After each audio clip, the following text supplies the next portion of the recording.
Jo Mills from Fuel 50 Career Drive, and we have a big, hairy, audacious goal of impacting the lives of 3 million people globally with our SaaS career pathing software. So how do we do this? We do this in 3 ways. So we empower individuals to really maximise their career satisfaction and success. We work with leaders so that they can enable their people to have great career conversations. And we also work with organisations to really impact how they manage those career propositions, delivering a unique proposition to every single person. We are part of a very exciting $14 billion HR tech industry. And what we know is that 56% of our client base are looking at HR technology right now. And what they're attempting to do is to engage the hearts and minds of their people. Talent is their #1 issue, and our software has demonstrable results around lifting engagement and retention of those key groups. So how are we going so far? So we currently have 200,000 users. We're in multitudes of countries across the globe. We're in languages such as Lithuanian, Spanish and Portuguese, and really delivering strong impact to those people. We've hit, or will be hitting $1 million worth of recurring revenue in the next few months, and we're really excited about what this year's going to bring. We have doubled our recurring revenues in 2014. We're really proud of the percentage of revenues that are now offshore. So those revenues are coming from the US and the UK, and the number of recurring revenues across 3 years licenses as well. Our quarterly billings are growing. We had our first best ever quarter in Q1 of this year, which beat our best ever quarter of Q4 last year. So we're definitely on the right track. What we're seeing is increased market appetite for our product, and this is showing in terms of our increased annual license revenues as well. So you can see the trends are all going in the right direction. We're seeing that those annual recurring revenues per client are increasing month on month. So we're also passionate about how we deliver those results to our clients as well. So it's not just about the recurring revenues that we receive, it's also about how do we deliver retention and engagement uplifts client on client. And we're working with large enterprise organisations across the globe where this is a real productivity driver. What they want is for their talent to stay, be retained and be more productive. And engagement is how they're going to do that. We're getting a real buzz in the market at the moment. We've been described in the US as disruptive, innovative and engaging. Our product has been designed in such a way that it really is revolutionising this space. People haven't seen things delivered the way that we do it within the HR technology market. We're also supporting our OD practitioners to really uplift engagement and retention and provide them with a turnkey solution to career development. We have strong growth plans. We're expecting to hit over $30 million of revenue by 2018, and these growth targets are all very achievable and realistic. We've done our numbers. So how are we going to do that? Really, we operate in a numbers game. So we're increasing our number of enterprise clients this year. We have strong goals for 2015 and 2018, which all result in that recurring revenue target. We have a talented group of people, some of whom are here today, and who mentioned they'd also like to be called very attractive. And we have a strong board in place as well. So 3 of our 5 board members have all taken their HR software companies from 0 to $45 million within 5 years. And they're incredibly confident that they're going to be able to help us to do the same. In terms of additional funds, we're really ramping up in the US. We have a strong footprint there already with 3 very capable HR sales representatives, but we're looking to ramp even further. We're going to continue our focus on our marketing machine and also the further transformation of our product as well. We're ready to ramp. We've had an amazing 2014, we've had an amazing first quarter, and we can see the potential for this project in the US market. The product is exceptional and it's ready to go. So if you'd like to come on board as an investor, please come and talk to me after this.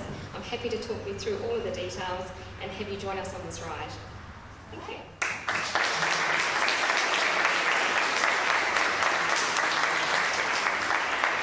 Good job, Jo. You did an amazing job pitching this. Maybe you went a little bit too fast, so I couldn't read. Yes, a lot of information to digest here, but congratulations on a great company. So what I'd like to know a little bit more about, since you ran through it, I didn't really get all the details. Maybe you said it, I might have missed it. What does your typical customers look like? Who do you actually target? Is it the large corporations, their HR departments, or, can you tell me about your top 3 customers in the US? Yeah. So our target is the enterprise market, and our sweet spot is really organisations that have over 1,000 staff. So typically, the bigger the company, the bigger the pain point with retention and engagement, and so our product really does impact organisations with large amounts of staff, so ideally above 5,000. We sell to the HR team, so either an OD, head of OD, sometimes a CHRO as well. And the type of customer that we target are ones that have a professional workplace. Financial services is one of our sweet spots, and who are also savvy HR buyers. So often these organisations would have purchased recruitment or performance software in the past, but it's not delivering that engagement uplift. It's not getting to the hearts of why people join a business and why they stay, which is what we do. So you wouldn't be part of the solution that TriNet has for the enterprises they work with. You would go directly to we the go enterprise. directly, yes. Okay. We do have And resellers as well. how do you charge them? What's your business model? Yes, so we have a per person per annum fee, or we can break that down by month if people prefer. And usually it's an annual license fee for a certain amount of staff, and then it grows depending on the volumes of staff. I did have some more, but maybe competition. Maybe you can teach. So yes, and thanks. And congratulations on, it seems like you've achieved great success. It's extraordinary how broadly you've gone so quickly. 200,000 users, right? Yes, that's what you're saying. great. So that's, that's a great testament. It looked like you're also in Sweden, right? Yes. You're in Sweden. Yes. Is that right? North. Okay. Yes, Yeah, we yeah. do. So, all right. So, what is career pathing?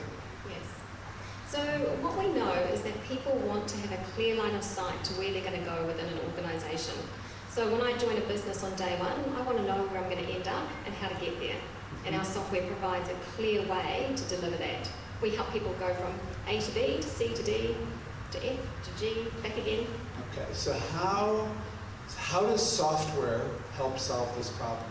Yep.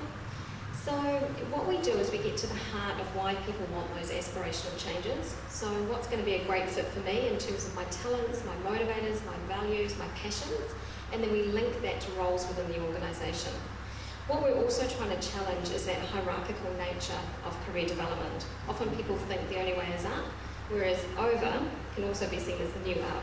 So people going laterally is really important for organisations. Okay, so now why is this hard to implement? For organisations without us? Right. So a couple of things. One is that everybody's different. So every person in your organisation has different goals and dreams. And often organisations struggle to create a customised proposition for each and every person. What we do is we enable people to take ownership about that, so figuring out what's important to me and then mapping that to opportunities within the business. What's also hard is for a leader to really have that conversation with people. Often leaders are a little bit frightened about how do I talk to people about their careers, where do I start? So our software has a number of outputs which produce an automated report and a coaching guide for leaders so they can have a very easy conversation with each person. So it makes that part of the puzzle very easy as well. So, and then what was your epiphany that caused you to see that, gee, success factors is not really addressing this. We have this epiphany that's going to enable us to take this piece and do it better. Yeah. So we're definitely a niche player, so we focus on that career proposition piece. What we see with other technologies is that they ask the question of where do you want to be in 5 or 10 years, but they don't provide people a way to answer it. So you're given a blank piece of paper and said, tell us your goals and dreams and we'll help you to make it happen, but they don't give employees the tools and the resources to create a realistic and inspirational answer. So what we do is we give employees the tools so they can answer that question in a way that's accurate for them. And then engage their managers to have that dialogue, and that's what you're doing. Okay. So the the questions I'm asking are suggesting that you need to maybe do a little bit better job of getting to the heart of what you do. You know, you gave us a bazillion numbers, Yes. right? Yes. You gave us a bazillion numbers, and it was hard for me to find the heart Yes. of what you do and why it's special, why it's hard, and why it's different. Yes. So that's one Yeah, side. thank you. So the other side on the economics of your business. So I see early on 200,000 users, and I'm thinking, wow, they're already a big business. And then I look at your numbers, and you're just crossing $1 million, right? Yes. Yeah. So God bless. I mean, everybody should have $1 million in revenues, right? So that's good, but it feels like you should be making more money.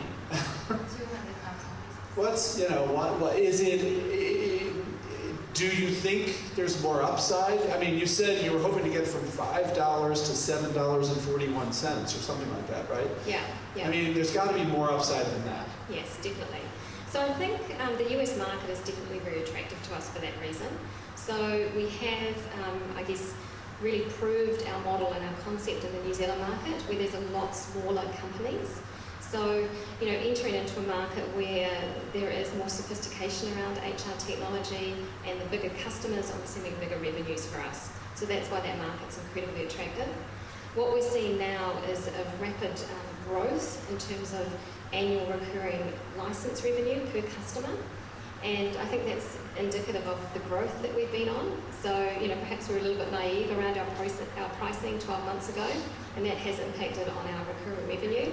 Whereas now we're getting a little bit more aware of where we can push the pricing, and we're increasingly doing so. Okay.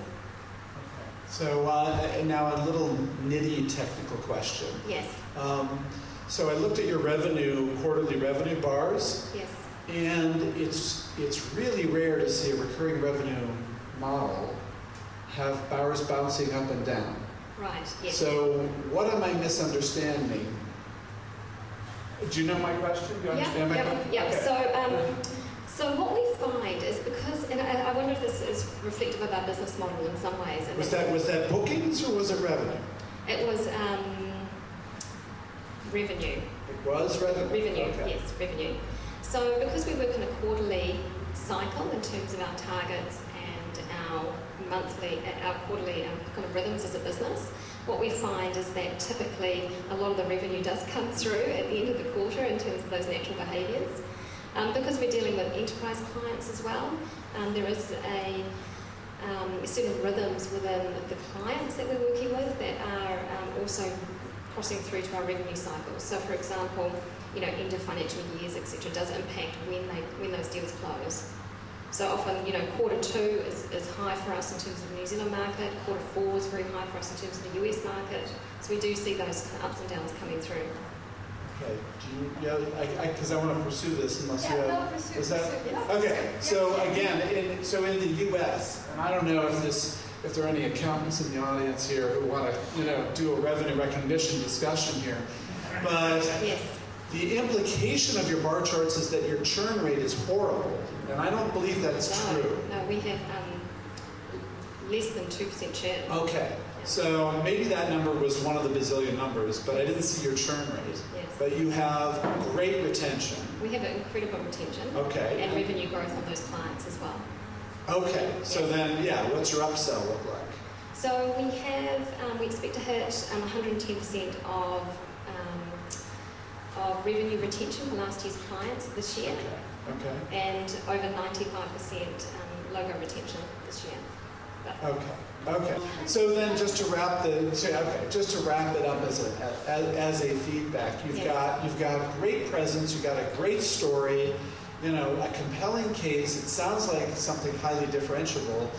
You just in a 5-minute presentation take out the numbers and Yes. and tell the heart of So the interesting. story. Okay. Thank you for that feedback. Yeah, that's really, really helpful. All Appreciate right. it. Thank you.